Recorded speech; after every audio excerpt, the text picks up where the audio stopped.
Drywin then comes all over Steve Popper's face. They both licked it up passionately. 1-1. Twist and Arnold, not wanting to be left out, also come all over Steve Popper's ready and waiting face. They all start licking each other desperately while Flanders licks his voluptuous lips and watches eagerly. He takes off his constrictive glasses, which have been fogged from his excessive perspiration, wipes them on his sweater, and untugs his tie. Flanders pulls off his cashmere sweater. It has always been too itchy anyways. He unbuttons his checkered shirt. He twizzles his fantastic stiff mustache and chuckles heartily. He diddly-doo. Those boys look cute licking each other's cummy-dee-dum cum. His pants drop. He joins them in bed. Drywin, Steve Poppers, Twist, and Arnold all gather around Flanders, fighting for his throbbing cock. Twist tries to put her scrawny, disgusting ass in Flanders' face. Drywin then punches Twist in the face, knocking her unconscious just because he wanted to be the first to taste Flanders' sweet, sweet asshole. Flanders' throbbing cock never stops growing. 5 inches, 6 inches, 12 inches, 12 yards, 20? When will it stop growing? Never. Soon enough, the whole of Berrytube climbs around Flanders' throbbing cock, rocking it back and forth longingly.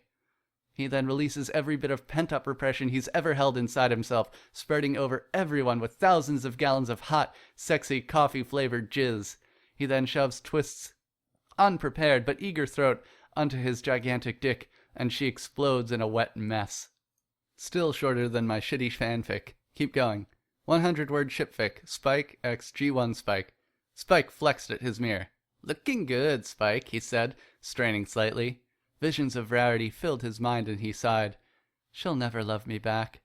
His reflection flexed back. "Spike," it said, "I've always loved you, ever since you got this enchanted mirror." "No way!" Yes, I'm a different Spike who served Lord Tyrek in another timeline. Reflection Spike replied. You mean somewhere out there I'm awesome? Nah, we still suck. But that's okay, because we're made for each other. Yes, I'll love you forever, Spike replied, his eyes becoming hearts. The end. Allie fic, please. Allie's juicy pussy gleamed in the sunlight as she presented it to Twist. That looks so delicious, lisped Twist. Twist slowly inserted her rock-hard cock into Allie's pussy, her flaps fluttering in the wind as her cavity gets ever bigger. Allie, being in a state of complete pleasure, is unable to say anything. She collapses to the floor, letting Twist do whatever she wants. Twist continues thrusting her large cock deeper and deeper inside Allie's now bleeding pussy. This is so good, Twist exclaimed. I've never had such good pussy. Twist was reaching her limit. She was no longer able to hold back the tsunami of cum that was brewing in her enormous love nuggets. Twist's load burst out of her cock with the force of 1,000 Celestias, launching Allie into the air. Twist then rolled over and went to sleep. And then Allie ate some pizza. Finks in the air. And now we get sued by Hasbro because Allie isn't an OC. Alright, fuck you guys. You get XCOM ponies now. Hello, Commander. We're a bunch of incompetent United Nations shitbags who care about first-term elections and inane bullshit. Defend Earth, please. Bradford could only stand there, aghast, mouth open, aghast in surprise, aghast at the message he had just received from the superior authority. Honestly, what the fuck were they thinking? I know, right? Honestly, what the fuck were they thinking? He thought in a manner that totally wasn't a tautology. Then he shook that shit off and turned around to see Twilight Sparkhole. Totally not Twilight Sparkle. Fuck off, fanboys. Get your own story. Donut Steel. I don't know what the fuck they were thinking. But Twilight already knew what Bradford thought, what they thought about Earth and first-term elections. She extended a hoof and consoled his shoulder, and only his shoulder, and then said, we will fight the good fight, no matter the fact that it's goddamn September, and we haven't progressed past ballistic weaponry yet, she said without an ounce of bitterness, even though she kept pestering him to capture outsiders on every goddamn mission. As she spoke, Bradford couldn't help but admire how Twilight's horn bobbed as she spoke and how her slender pony frame accentuated her femininity. Bradford had a problem with bestiality before joining XCOM, but that's not the point. Twilight was pretty hot for a pony in a green sweater. Seriously, don't judge him. You're reading this ass fuck of a Google Doc. He noticed how she spoke with such conviction, but her voice cracked slightly, trying to lie through her lies. I'm sorry, I have to go, she whispered before she turned around and had to go, sorrowfully. She seemed like she had to go, Bradford thought, and instead of going after her and probably getting involved in a steamy, hot, holy fuck sexy scene, the mission bell rang when the world thingy went on fast forward. Blah blah blah blah blah blah blah. Commander, we're receiving multiple contacts. Bradford dutifully shouted into the mic as loud as he could yell, and then mashed the buttons that didn't actually do anything. At the same time, an interceptor was launched, callsign Raven 20. Raven 20 crashed into the rim of the base because the pilot was drunk and fucking retarded. Don't ask, thank Tumblr. So now they had to scramble another one with shittier weapons. Now you could write an action-packed scene about a rookie pilot against an alien spacecraft, but Bradford had places to be and ponies to fuck, so it turned into a 2D ramming of heads until one of the ships died. Oh hey, the helicopter shot it down. I guess I should pull out a Fluttershy and do something. Nah. This explains why Fluttershy wasn't on the mission later. Not that it mattered, because Rarity, Applejack, Pinky, Otherhorse, and Derpy, I guess, didn't like Fluttershy, and she always panicked on missions. Here begins the most important part of the story. Mission prep and equipment screen! Bradford shook with glee, like as much glee as Twist called during break one day and said she was going to be home alone with a 12-pack of Mountain Dew for 20 minutes. That day was the best of his life. And so, with all the poorly restrained lust he could muster, he began to outfit the squad, giving them the absolute worst equipment for the mission since he was kinda gravage at his job. Honestly, there's a reason they call you Commander, right? And so the mission was launched. The Sky Ranger taking off with an ear-splittingly loud noise, no matter what sound setting you choose, and flew towards the mission site in some bumfuckville in India or something. Who the fuck cares? Bradford had better things to do than direct the pony's survival in the field. He had a hot secretary named Octavia in his quarters that he was really looking forward to spending some time with. by which he meant totally sexy sex intercourse with a horse. And that's how we got into such a bad state for XCOM 2. Wrench. XCOM 2 happened because the commander is a pissant.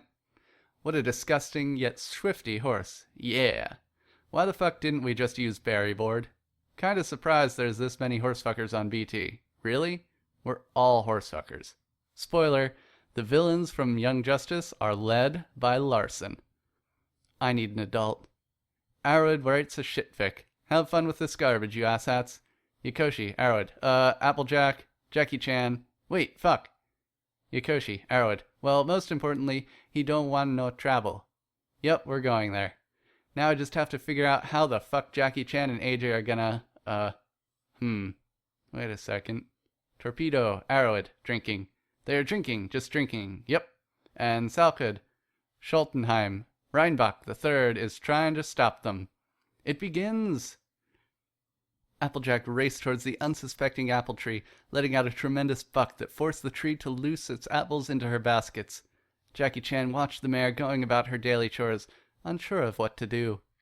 The only thing the martial arts star was sure of was that he sure as hell didn't want no travel.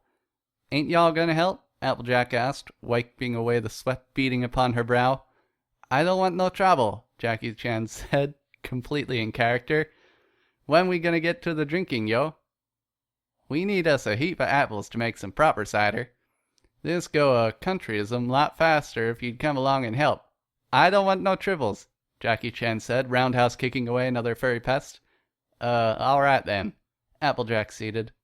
Suddenly and very unexpectedly, Schultenheim Reinbach III approached them, waving his massive rapier through the air like a rapier that was being waved through the air. Halt! I am speaking with caps lock. Yo, bitch. I don't want no trifles, Jackie Chan insisted, free from mortal burdens due to his godly form. I care not, for I am speaking with caps lock and I have no understanding of this random character. Applejack finally finished her lame-ass chores and brewed up a mean-ass batch of appley-ass brew. She made cider. Jackie Chan laid down the gauntlet with his manly ultimatum of ultimate manliness. I don't want no dribbles. They all chugged cider like the reputation of their sexual prowess depended on it. The three characters in this totally not non-fiction drank cider until their bellies were full and they couldn't drink anymore because their bellies were full from drinking. Then they fucked. They puked. Except Applejack. She didn't puke because she is totally best background pony, and she is special snowflake of the Ubermensch race blah blah blah, whatever. I can't remember what the fuck I was doing. Oh, hoit. Basically, shit happened. None of it was good, but we'd watch the shit anyway, because we have no taste. Cheap beer. That dude with the rapier stood up and decided that he had had too much to drink. He went home. Then Jackie Chan gave himself a Jackie Jan and bicycle kicked his way off stage. Applejack shared a look of sisterly inebriation with Berry Punch, who didn't condone such uncouth behavior, and went back to apple bucking. Fucking lightweights, Applejack muttered as she fucked a tree. Arborist tries to fuck Applejack, but shits everything into another dimension. A love story. By Little Colt. Applejack opened her legs, revealing her glistening, plump honey pot. Arborist had always considered her worst horse, but he had drank about a gallon of bottom-shelf whiskey and couldn't resist her bedroom eyes. However, due to the internal conflict happening in his brain, a battle between his heart and mind, he could not make himself get hard. He closed his eyes and tried to think of the sexiest things he could imagine, but all he could think about was taking a big, fat shit. So then he decided that was the best course of action.